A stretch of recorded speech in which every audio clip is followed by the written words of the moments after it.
falando sobre a santidade. Muitas pessoas confundem santidade com perfeição. E tem aqueles que também confundem santidade com mundanismo. Vamos refletir sobre a palavra de Deus para compreender o que é que Deus espera da nossa vida cristã. Nós podemos ler em 2 Timóteo capítulo 2, versículo 19, o apóstolo Paulo está dizendo assim: todavia o fundamento de Deus fica firme tendo este selo: o Senhor conhece os que são seus, e qualquer que profere o nome de Cristo, aparte-se da iniquidade. É uma palavra muito forte. O fundamento de Deus. Eu fui pesquisar para saber o que significa a palavra fundamento e eu encontrei vários sinônimos. Dentre eles, âmago, causa, alma, base, bojo, centro, coração, eixo, espírito, essência e etc, e etc. Mas nós vamos ficar com isso então. O fundamento de Deus é a base, é o alicerce. Qual seria o alicerce de Deus? Paulo diz que esse alicerce fica firme quando tem um selo que ele determina como sendo: o Senhor conhece os que são seus, e qualquer que profere o nome de Cristo, aparte-se da iniquidade. Não existe uma regra para ter uma vida cristã. Normalmente a regra é a direção do Espírito, mas às vezes o que o Espírito tem para mim não tem para você. Embora exista um padrão que é a palavra de Deus e o que ela espera de cada um de nós, nós podemos ver que hoje muitas pessoas estão vivendo à vontade de qualquer maneira, não se importando com a vontade de Deus, como se Deus estivesse só lá na igreja. Tem muita gente assim hoje, vive uma vida cristã desregrada, totalmente desregrada. Parece que Deus não está com ele no trabalho, nem em casa, nem na rua, na diversão. Aliás, como as pessoas gostam de diversão, não é?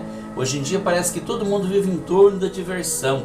A juventude acha que precisa se divertir. Os mais maduros também acreditam que precisam ser felizes. Está todo mundo voltando para si mesmo. Estão colocando a si mesmo no centro de tudo. E Deus está indo para a periferia. Estão esquecendo o que é que Deus quer de mim. Não importa o que está acontecendo comigo. Eu acho que é falta de maturidade em alguns. Porque eu também já agi dessa maneira. Eu deixei que me influenciassem dessa forma, pensar que eu precisava ser feliz de qualquer forma. E a gente esquece que essa vida é passageira. Um dia você é adolescente, outro dia você já é uma pessoa de 30 anos, está casado e tem filhos. E daqui a pouco você está chegando nos 60, 70... e a morte está quase abrindo a porta da dimensão para você deixar esse mundo. Por que você precisa ser feliz aqui nesse mundo?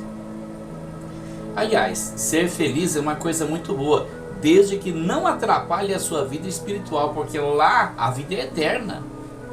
Enquanto aqui é passageiro, seja alegria, tristeza, o que for, lá é eterno. Então não importa o que está acontecendo aqui realmente, o que importa é o que vai acontecer ali. Precisamos ter muito cuidado com essa história de diversão, de felicidade e o conceito que nós temos da felicidade. A felicidade é no céu, mas não podemos ser felizes aqui? Podemos, desde que isso não venha envergonhar o nome do Senhor e destruir a nossa família. Porque hoje em dia o que está acontecendo em termos de destruição de família em nome da felicidade não está escrito. As pessoas são muito egoístas, são muito voltadas para si, não quer nem saber com os que vêm depois. Casais se separando e casando de novo e casando várias vezes. E nós vamos voltar nesse assunto um pouco mais lá na frente. Mas a questão que nós estamos tratando aqui agora é o fundamento de Deus que fica firme porque o Senhor conhece os que são seus. Eu vou voltar a falar naquele assunto dos atributos de Deus, que é a onisciência, a onipotência e a onipresença de Deus. Não se fala muito nesse assunto nas pregações, eu sei. Nós precisamos detalhar, muita gente não sabe nem o que é isso. Então vamos falar um pouco mais detalhadamente sobre esse assunto. O que é onisciência? É o poder que Deus tem de conhecer todas as coisas. Se Deus é onisciente, então significa que Ele é o único que tem o poder de conhecer todas as coisas, até o nosso pensamento, até o pensamento dos anjos e o pensamento dos demônios. Deus sabe tudo que tem para se saber, mas Ele é o único que tem esse poder. Pai, o Filho e o Espírito Santo. É um atributo da divindade. Então o santo da Igreja Católica, ele pode estar lá no céu, sim, porque ele foi salvo, foi perdoado por Deus, mas ele não pode saber que você está rezando para ele aqui, porque ele não é onisciente. Se só Deus é onisciente, então o santo que está lá no céu só sabe o que está acontecendo lá no céu, ele não sabe o que está acontecendo aqui na terra. O outro atributo é a onipotência, que Deus é o único que tem todo o poder, ele pode qualquer coisa. E nós não precisamos duvidar disso, basta olhar para o céu à noite, nós vamos ter certeza que realmente quem criou tudo isso, ele tem todo o poder, mas é o único que tem esse poder. E o outro atributo da onipresença é o poder que Deus tem de estar presente em todos os lugares ao mesmo tempo. Foi por isso que Jesus disse: estarei convosco até o fim dos séculos. Está mesmo, na pessoa do Espírito Santo, o vigário de Cristo, não é? O Espírito Santo é o vigário de Cristo, o único vigário de Cristo. Vigário significa substituto. E Jesus não confiaria a igreja dele a um homem, porque o homem é falho e pecador e tem tendência ao pecado. Mas o Espírito Santo não corre esse risco, porque ele também é Deus. E ele é o verdadeiro vigário de Cristo aqui na terra. Então nós falamos desses três atributos de Deus: a onipotência, a onipresença, a onisciência. Oni significa único, então onipotente, o único que tem todo o poder. Onipresença, o único que pode estar presente em todos os lugares ao mesmo tempo. E onisciente, o único que pode saber de tudo que existe para se saber. É o único que está ciente de tudo que acontece. Bom, passamos por isso, então nós vamos adiante no nosso assunto aqui, porque nós estamos falando que o Senhor conhece os que são seus. Ele sabe. Ele tem esse atributo da onisciência, ele sabe quem é dele e quem não é dele. Não adianta a pessoa fingir que é cristã, que é boazinha, e muito piedosa, e muito religiosa, e faz caridade, porque o Senhor conhece os que são seus. E não é o fato de eu parecer bonzinho que vai garantir um lugar para mim no céu. O Senhor sabe se eu sou dele, se eu não sou. O Senhor sabe se você é dele, se não é. Então você seja dele. Não finja ser dele, mas seja dele de verdade.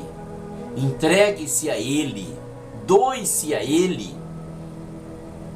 Busque o conhecimento dele nas Sagradas Escrituras e de joelhos no chão também. Clame por ele, porque ele jamais vai deixar de ouvir uma oração sincera. Jeremias 33:3. O profeta diz assim: clama a mim e responder-te-ei e anunciar-te-ei coisas grandes e firmes e que não sabes. Basta você clamar a Deus, ele sabe, ele conhece os que são dele. Aí vem um outro detalhe, ele diz assim: qualquer que profere o nome de Cristo, aparte-se da iniquidade. Tem gente levando uma vida dupla. É uma fonte que jorra água doce e água salgada. Uma hora é louvor, outra hora é maldição. Uma hora é palavra de Deus, outra hora é palavrão. O Espírito Santo não combina com isso. É aí que entra a questão da santidade.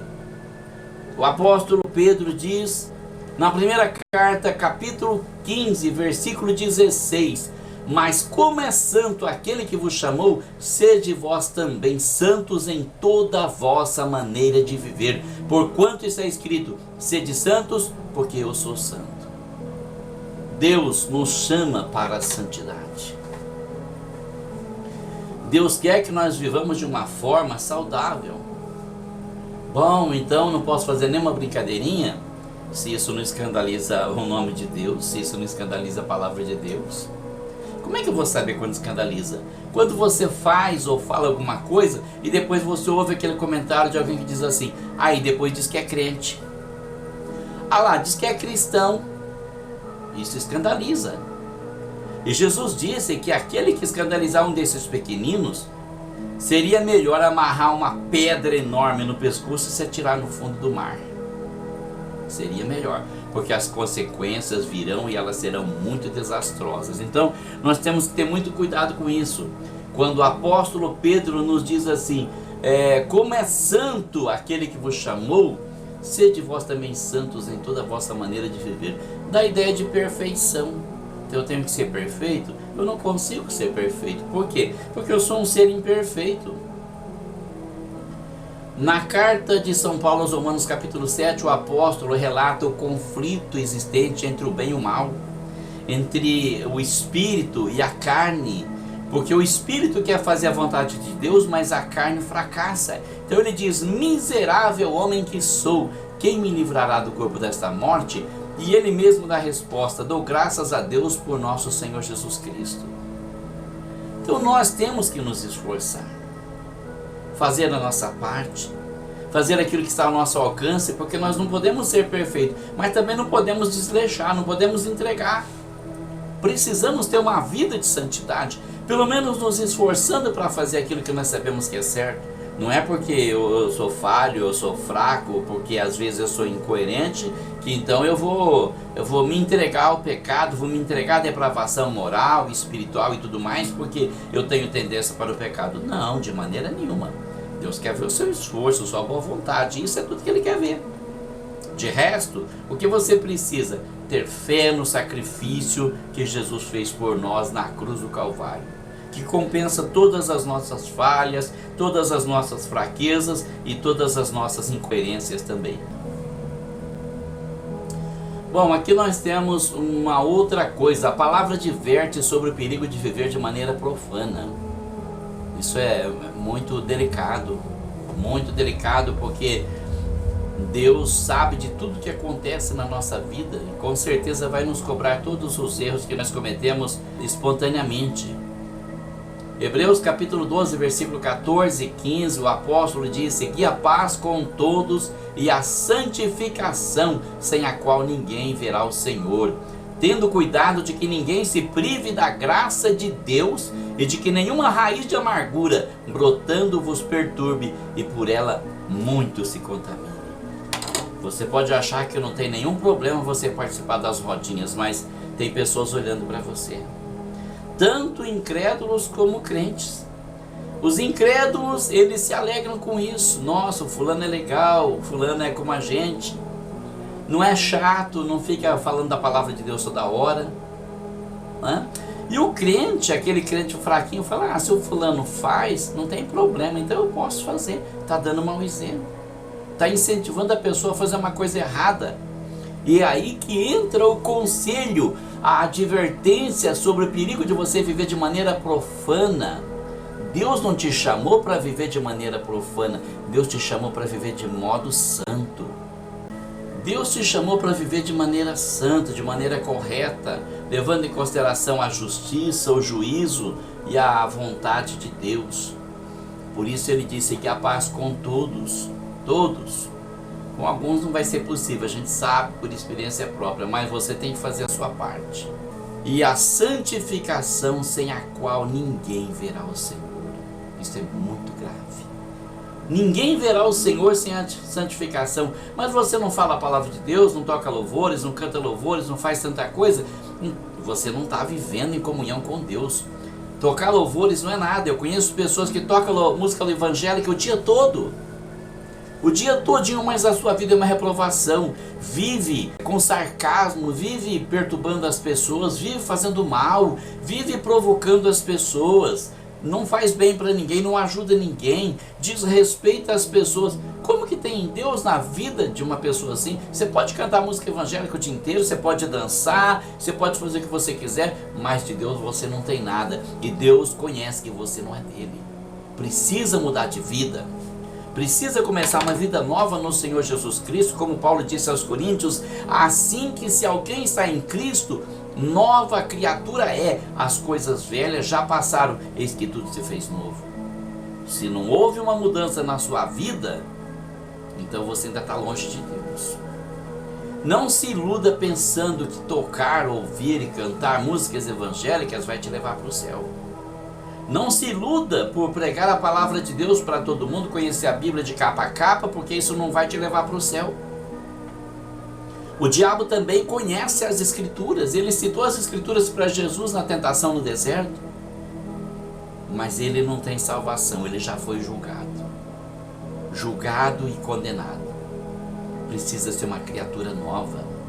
Um homem preocupado com isso foi procurar Jesus numa noite, porque tinha vergonha de procurar ele de dia, Nicodemos, e disse: Senhor, fala da palavra de Deus para mim. Jesus disse: é necessário nascer de novo. Nicodemos olhou para Jesus e falou: que história é essa? Como que um homem pode nascer de novo sendo ele já velho? Ele vai tornar a entrar no ventre da mãe e sair? Olha que besteira que ele falou. Jesus falou: você é mestre em Israel e não entende essas coisas? Como que um mestre, alguém que ensina os outros, fala uma besteira dessa? Nascer de novo então é tornar a entrar no ventre da mãe e sair? Como assim? Que tamanho que tem que ser esse ventre para ele entrar lá e tornar a sair? E será que o parto significa um novo nascimento? Mas Jesus disse: olha, eu estou falando que você precisa nascer de novo, nascer da água e nascer do Espírito. Porque o que nasce da carne é carne, mas o que nasce do Espírito é Espírito. Tem vida eterna. Como que um homem que era mestre em Israel chega ao ponto de dizer uma bobagem desse tipo? E muitas pessoas são assim, são religiosas, têm aparência de piedade, mas negam o seu poder, vive de maneira profana, de qualquer jeito, de qualquer maneira, e não tem a salvação na sua vida. Se você chegar para essa pessoa e perguntar: você está salvo? A pessoa fala: como é que eu vou saber? Ela não sabe. Ela não tem vida em Jesus. Ela não nasceu de novo. É por isso que Jesus disse para Nicodemos: necessário vos é nascer de novo. Tem que nascer de novo. Você tem que nascer de novo. Precisa viver uma vida nova. Precisa compreender o que é santidade para Deus. Porque há falhas e defeitos em você que não dá para você fugir deles. Mas tem muita coisa que você pode fazer e você não deixou de fazer ainda. E o assunto que nós tocamos no início dessa mensagem, que era sobre adultério, divórcio e outras coisas, vai voltar na pauta aqui agora. Porque as igrejas estão cheias de pessoas divorciadas. Casou, não estava bom, separou. Casou de novo, não deu certo, separou, casou de novo. E vai passar a vida separando e casando. Ah, mas não tem problema, é legal. Perante as nossas leis, é legal. Perante as leis de Deus. O que aconteceu com aquela vida que você desprezou? Houve realmente motivo para o divórcio? Ou você estava apenas procurando a felicidade? Está procurando a sua metade da laranja? Não encontrou? Eu acho que você não vai encontrar nunca.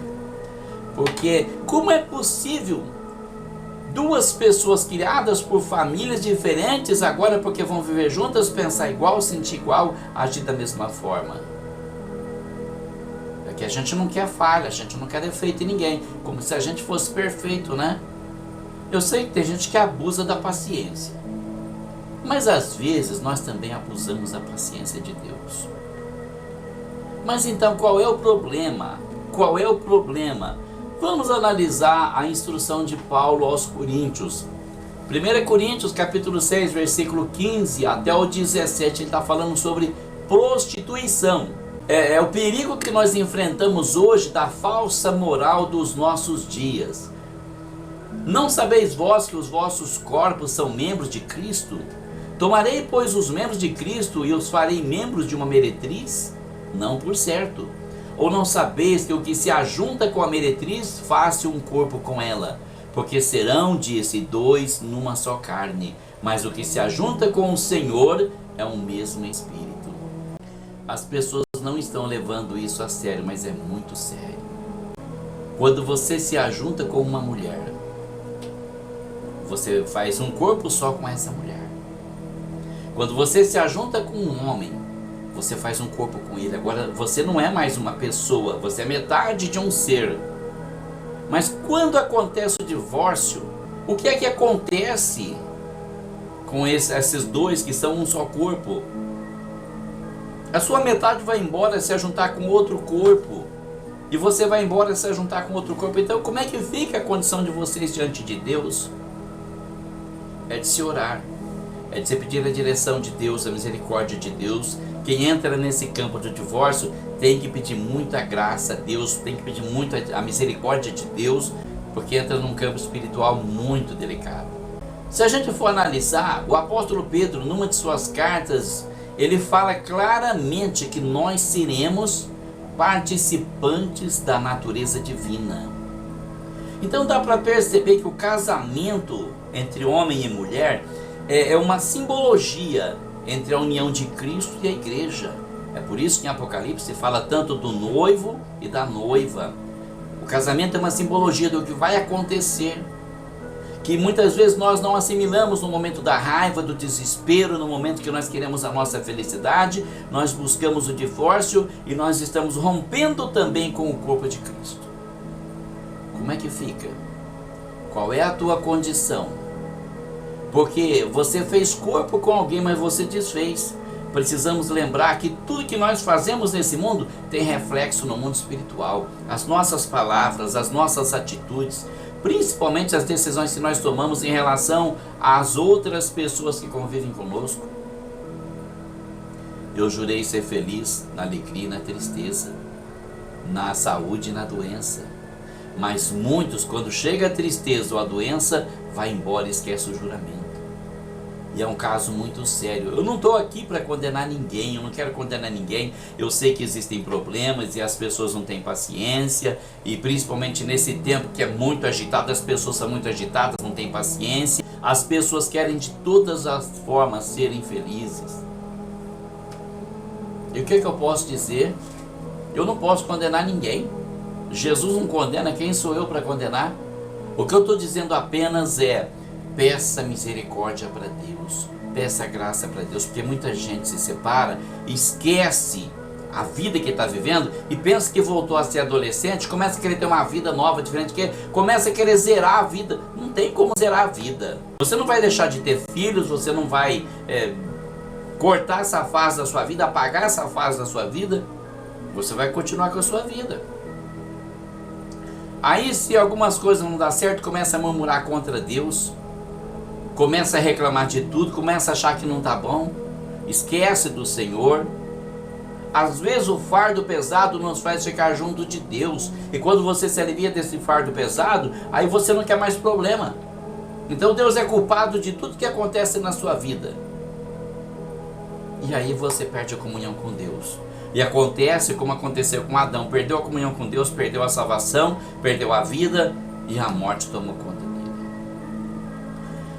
A santidade é a única coisa que pode nos levar de volta ao Senhor, porque quando nós passamos a viver o amor que o Senhor nos concedeu, quando nós passamos a viver aquele amor que Jesus mandou que nós vivêssemos, muitas vezes nos esquecemos de nós mesmos para pensar na glória de Deus. E aí nós podemos ter o testemunho do Senhor. Você ora, Deus responde. Você põe a mão, Deus abençoa. E alguém de lado olha e fala: mas não sei o que está acontecendo com essa pessoa, que tudo dá certo para ela, parece que não tem problema. E vai ver a montanha de problema que você carrega. Vai ver quanto você chora quando dobra o seu joelho para falar com o Senhor, porque você não desiste, porque Ele não desiste de você. Mas se você desistir dele, então não resta nenhuma alternativa. Eu espero que você esteja nesse momento vivendo uma vida melhor, mas se estiver passando por isso, peça misericórdia de Deus, viva na presença de Deus. Se tiver que cometer algum erro, de preferência não cometa, mas se não tiver jeito, erre na presença de Deus, porque o Senhor tem muita misericórdia. Mas ai daquele que erra longe da presença de Deus. Ai daquele que se afasta do Senhor, não terá salvador, não terá consolador, não terá guia, não terá ninguém que o leve de volta ao caminho. Portanto, que a santidade é apegar-se ao Senhor, esquecer de nós mesmos, deixar de ser egoísta, passar a ser altruísta, pensar mais nos outros, porque foi isso que Jesus também fez. Sendo em forma de Deus, não teve por usurpação ser igual a Deus, mas despojou-se a si mesmo e veio tomar a forma humilhante de homem, e nessa forma morreu numa cruz por nós. Um detalhe muito importante também que nós não podemos deixar de comentar é sobre a nova moral. As pessoas hoje têm um conceito diferente da castidade. Elas acham que quando você não está casado ou comprometido com alguém, o sexo não tem problema. Mas não é isso que a Escritura ensina. Já faz bastante tempo que uma amiga minha me disse que quando você não tem compromisso com ninguém, quando você não está traindo ninguém, então não é pecado. Eu disse, espera um pouco. Espera um pouco. Como assim? Essa nova moral tem entrado nas igrejas. E hoje, muitas pessoas estão no altar de Deus, cantando louvores, dando testemunho, pregando, e estão manchados. Porque a palavra de Deus diz de uma forma bem clara, bem contundente: sede santos em toda a vossa maneira de viver. O que é ser santo? É ser puro? De certa forma, não exatamente na definição da palavra, porque ninguém consegue ser puro. Mas separar-se das impurezas, fugir do pecado, fugir das coisas que nos comprometem, que comprometem a nossa alma, o nosso espírito. Quando você copula com alguém, você faz corpo com alguém. Como é que depois você se retira da pessoa e deixa o seu corpo para trás? Fica uma coisa sinistra, estranha. Lembrem-se do que eu disse antes. As coisas que nós fazemos nessa vida, nesse mundo, refletem-se no mundo espiritual. As coisas que você fala, as coisas que você faz, as suas atitudes e até mesmo as suas omissões, elas se refletem no mundo espiritual. Então é muito importante que a pessoa seja separada. Paulo fala a respeito do divórcio, da separação na carta aos Coríntios, e ele instrui a pessoa que é casada a não se separar. Ele instrui a pessoa a permanecer casado. E se separar, então que a pessoa se reconcilie com o marido ou com a esposa que deixou. E ele ainda afirma que bom seria para o homem que não tocasse mulher. Mas por causa da prostituição, cada uma tem o seu marido e cada um tem a sua própria esposa. Isso fica bem claro, que a atividade sexual tem tudo a ver com o casamento. E fora do casamento, Deus não aprova. Tem mais um texto que afirma isso. Em Hebreus capítulo 13, verso 4, diz assim: venerado seja entre todos o matrimônio e o leito sem mácula. Porém, os que se dão à prostituição e aos adúlteros, Deus os julgará. É muito grave isso. Nós precisamos compreender que Deus criou o sexo para o casamento. Há uma regra, há uma convenção. Vamos nos lembrar da cidade de Sodoma e Gomorra. O que foi que levou eles à condenação? Vamos nos lembrar do tempo de Noé. O que foi que levou as pessoas à depravação moral? Tudo começa quando nós começamos a tirar a cerca. Nós achamos que aquela cerca está nos limitando demais, tiramos uma cerca daqui, depois tiramos outra dali, e quando nós vamos ver, nós estamos num país estrangeiro, bem longe do nosso quintal. Se eu mantiver a cerca no lugar, pode ser que eu acabe errando e atravessando a cerca. Mas eu vou saber que eu estou do lado errado, eu ainda posso voltar para o lado certo. Mas se eu tirar a cerca do lugar, depois eu fico perdido e não sei onde é o meu lugar. Eu nunca vou saber se eu estou errado ou se eu não estou, porque eu arranquei a cerca do lugar. Então vamos respeitar as convenções que a palavra de Deus nos mostra claramente para que nos demos bem com o Senhor. Que Deus te abençoe, que Deus te guarde, te dê direção e orientação, ilumine o seu caminho, em nome de Jesus.